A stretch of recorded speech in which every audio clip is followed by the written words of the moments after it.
So I have this thing that when he's gone, I do things that I wouldn't normally do if he was around. Nothing crazy and outlandish, but just like I won't make my bed. And I am a stickler for making the bed. Like I was raised like every morning before I left school, like my dad made me make my bed. Like I was just ingrained, like you have to do it. Mm-hmm. So when I I started love dating that, Steve, by the way. he would not always make the bed. And I'm like, oh my God, you have to make the bed every single day.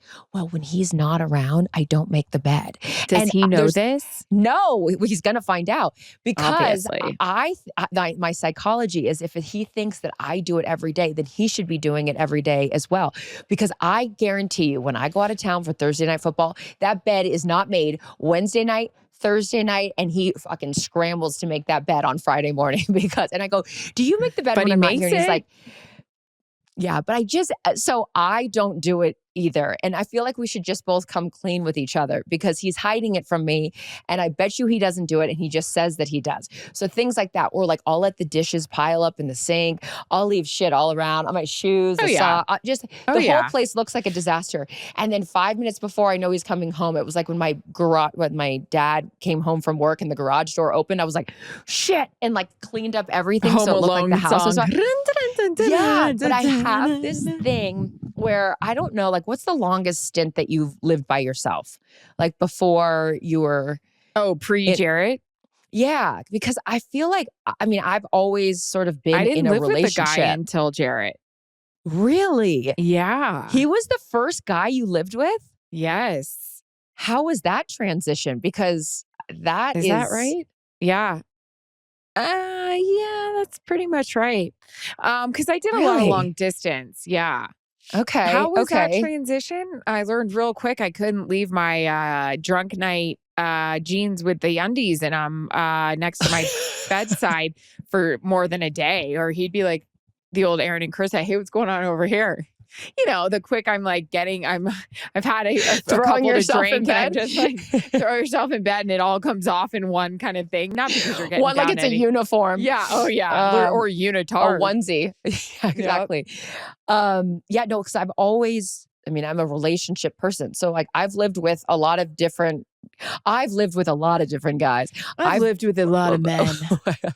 You know? I have. If I really was like, I was married twice and then I had long-term boyfriends. Like I lived, one was 5 years, lived with him.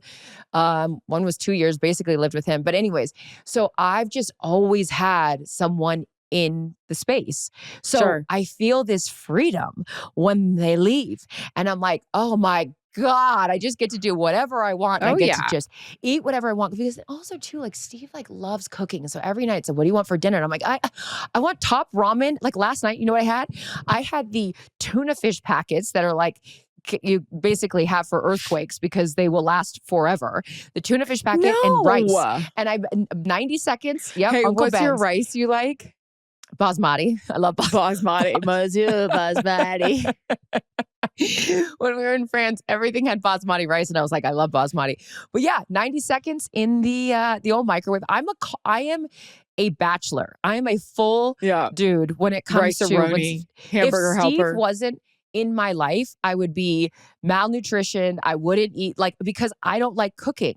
So it was the 90-second meal. It was the Coors Light and the plastic Tupperware on the couch while watching my HGTV shows last night. And I'm excited again to do it tonight. And then he's going to come strolling in here and he's going to go, oh, what do you want to eat for dinner? And I'm like, why does every meal need to be a conversation? Like I could just have some chips and an athletic greens and I'd be fine. I don't need to have a meal every 5 seconds. So anyways, I love my man so much. Irish Star. I love him. But I like when he goes out of town because then I just get to be a bachelor. Mm-hmm. That would be the same for me when Jarrett was playing hockey or any like hockey trips he goes on now or golf trips for that matter. It's like you kind of let your hair down a little bit and you have a good, not a good time, but you don't have to clean up everything. I mean, I got a whole situation right now in the bathroom where I've got like 4 different outfits not hanging, but they're like laying over the tub. Girl, put those on a hanger. I love the tub move. I do the tub move. But it's messy right now. It is messy, but I It's like the messy. tub move because then you throw, because it's stuff that you know either needs to go to dry cleaning. So that's a separate Right. area. Mhm. Or like dirty clothes is right there. The hamper's fine. But it's stuff that like, You know or the doesn't one. need to be dry cleaned. Or it's a jacket. So you just throw that over because we're not hanging that up. Oh, yeah. I like the bathtub move. Yeah. Okay. Yeah. Mhm.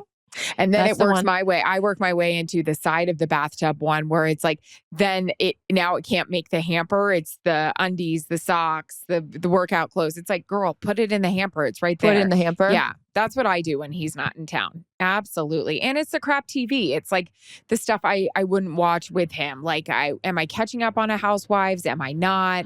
Yeah. It's stuff like that. I did the Mormon housewife reunion the other day. He comes walking in and I go, I paused it. I go, I go, I'm going to tell you right now, you're not going to like this. And if you come in here and you want to hang out with me, that's great. And I appreciate that. But there's no questions and there's no noises because this is the other thing he'll do. He'll go, oh God, oh, what? Yeah. What? No noises. No noises. You're on mute. You are zipping put that hostage shape back on the mouth. And you can sit next to me and be quiet. There's no questions. There's no noises because I'm going to tell you right now, I don't come strolling in to your documentaries that you like to watch and start asking all these questions about the history of advertising or your marketing or your golf stuff or whatever it is that you're watching. No. So this is my space. You want to come into it, zip it and no judging.